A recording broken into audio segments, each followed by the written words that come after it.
مع دخول فصل الشتاء. القهوة مكونة من 10 أصناف: زهرة البابل، صمغ العربي، الزهورات الشامية، أوراق الجوافة، العناء، التين المجفف، اللبان الذكر أو اللبان الشحري، العود السوس، الجوز، الزبيب الرازقي.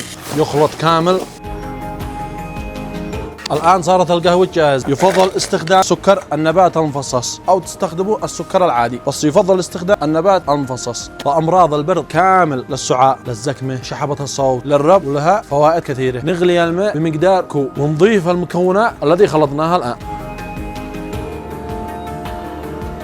تستخدم 3 مرات في اليوم، الصباح والمساء والليل، لمدة أسبوع. في بواكت جاهزة وفي حبوب، وبالعافية عليكم.